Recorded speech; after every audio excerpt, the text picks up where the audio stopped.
So the power circuit is back, and Aman and I are, as always, eating. And this time we had Sachin Pilot's annual Kisan lunch, gajar and mooli. You had all the roti and the typical Rajasthani khana and that chutney. Millet lunch. Millet lunch and that chutney, that lasun wala chutney. It is so spicy. Do you have that? Yeah, I had that. It's very spicy and Shri Anna lunch, I would say. Millets. I think Sachin Pilot has been serving the Kisan Even lunch before it became a fad. even before it became a big fad. Now, yeah, the millets became a fad lunch. So jowar ka roti and bajra ka roti and with makhan and dahi. And this time there's a camel also. I've never seen it.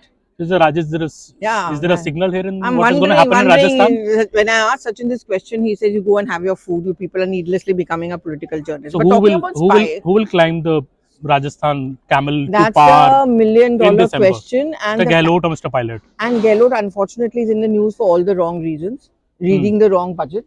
Do you think it's going to have an impact? BJP, of course, the Prime Minister himself has made it an issue. You think it's going to have an impact on Rajasthan and the narrative that, he's not in grips with the administration? Well, I think the larger message, Pallavi, that, if you see in the BJP, there's more like younger people getting the chance. If you see chief ministers, and if you see Pushkar Dhami, or you see a Yogi Adityanath, or you see, Manik Saha, it's more towards a younger CM kind of, a profile building in the BJP. In the Congress, it doesn't seem so. If Ashok Gehlot obviously doesn't have age on his side, and the larger refrain is, as you know, in your party that in the Congress party, that he should make way for Mr. Sachin Pilot. But I don't think any love is lost between both of them still. No, that's pretty obvious. And the point is that in the Congress party, you're never too old. I mean, even if it's about experience and who has that kind of control. I mean, abhi nahi change kiya to kab karenge change? I mean, frankly speaking, if I was Sachin Pilot, I would wonder whether there's any point in being made a chief minister at this point of time. It's ineffective, becomes a lame duck government, doesn't it? No, I don't think any chief minister change is going to happen now in Rajasthan. I think they will leave it for the election, and definitely I think Mr. Pilot would want to be declared as the CM face going into the elections. Or at least some kind of a suggestion that he should be the CM face, but I don't know if Mr. Gehlot is going to agree to that kind of a suggestion. I have a doubt. Because then a sitting incumbent chief minister, would he agree to having another person as a chief minister? We saw that in Punjab when Captain Amrinder Singh was changed, Mr. Channi became the chief minister, and ultimately Congress went for Channi as the CM face in the Punjab election. So will that model be followed, or will the Congress take a chance? Because obviously Sachin Pilot has showed a lot of patience, hasn't he? And he's been very careful to toe the party line. I mean, he's not spoken out of turn despite the bar. He's not made any of those personal attacks. But Rajasthan is a forever story. I mean, we don't even know what's going to happen. So there are other important elections coming up. Tripura election, I think. Tripura elections coming up. How does it look like to you, Aman? I mean, we haven't traveled there, but yeah, we've been. Well, whatever political logic I have heard in Delhi, I think, Pallavi, you must have also heard similar things, that it's a tight election in Tripura, because it is on one side there's a Congress and left alliance for the first time in Tripura against the ruling BJP. And BJP also feels that the Tripura Mohota is also giving some tacit kind of support to the left Congress alliance. So BJP's record in states where the opposition allies against it in a state election is not that great. That great. In Bihar, the left does have a strong cadre still in Tripura. It ruled for 25 years. So obviously, unlike in Bengal, where it's almost disappeared, over there it still has a very, very strong cadre. So I think it's a tough challenge, but I think BJP is harping a lot on its development agenda. But why do you think a Tripura win matters for the BJP? Not just because you need to come back and repeat, but even otherwise you think it matters? I think it matters. I think it's a very, very important state for the BJP. Many people are mostly, fascinated about the Karnataka or the Madhya Pradesh or Rajasthan and Chhattisgarh results. I think Tripura is as important for the BJP, especially because it dislodged the left from there after 25 years. It doesn't want to give up that bastion, which it left bastion, which it smashed in the last election. Obviously, we're in an alliance with the tribal party. This time, alliance is also there, but I think BJP is harping more and more on the development agenda. Airports have come up, roads have come up. Tripura has seen record development in the last 5 years. And interestingly, I think also BJP not making it clear who will be its next CM. Though Manik Saha is the incumbent CM, but there's a lot of talk now about the union minister. But they changed the CM beach mein. They changed the CM. After Biplab Dev, Manik Saha was brought, but even Manik Saha is not been explicitly said that he'll be the next CM. The BJP, which BJP did in Uttarakhand with Dhami as well as in Gujarat. They clearly said that the incumbent CM will be the next CM.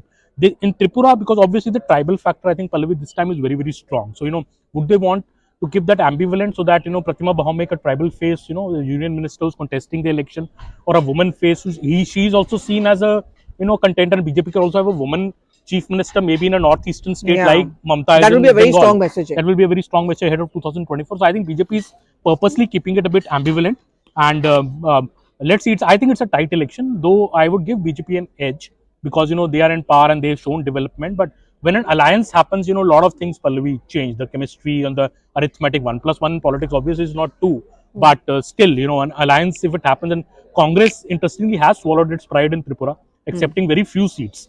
So they haven't done the mistake which in some other elections Congress did, like in Bihar when they demanded too many seats. And But Rahul Gandhi loves the left, no? So he doesn't have a problem in any alliance with the left. Everywhere else he talks about Akla Cholore, let's avoid an alliance.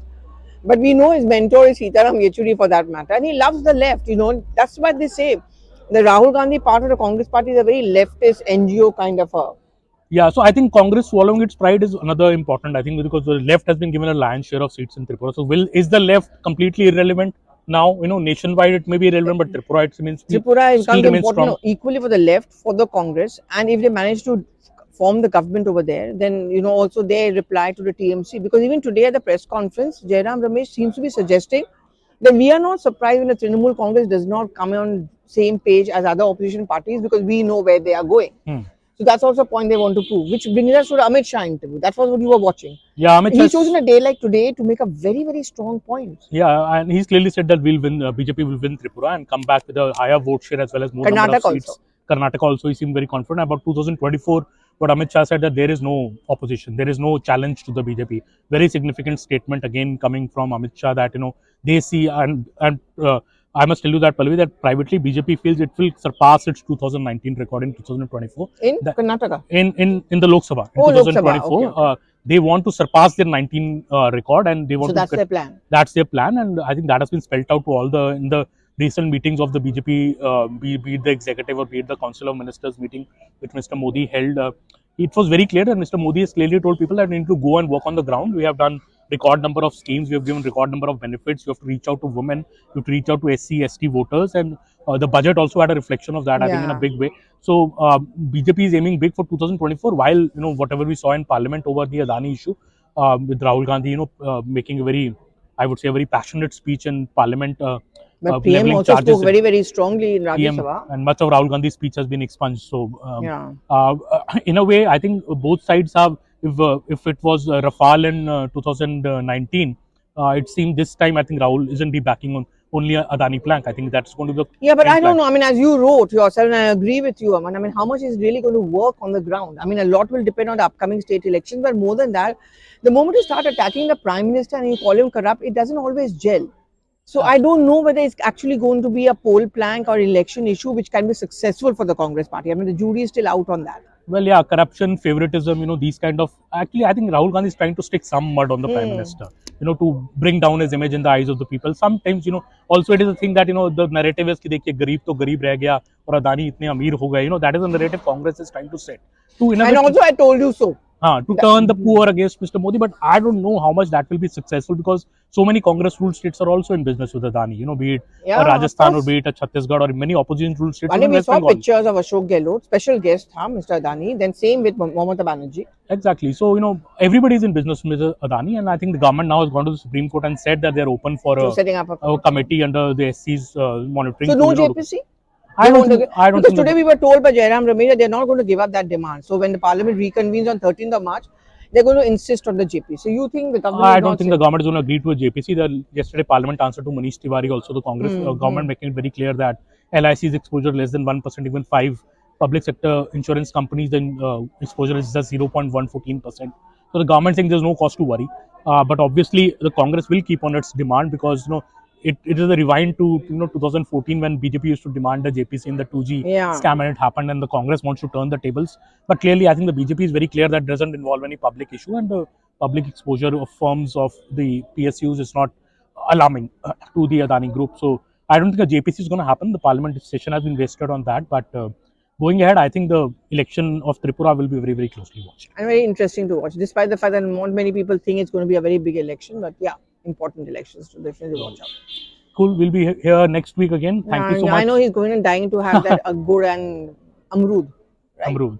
Courtesy to Mr. Sachin Pilot for hosting us for lunch and giving us this location to do a power circuit this time. Thank you so much, viewers, for joining us.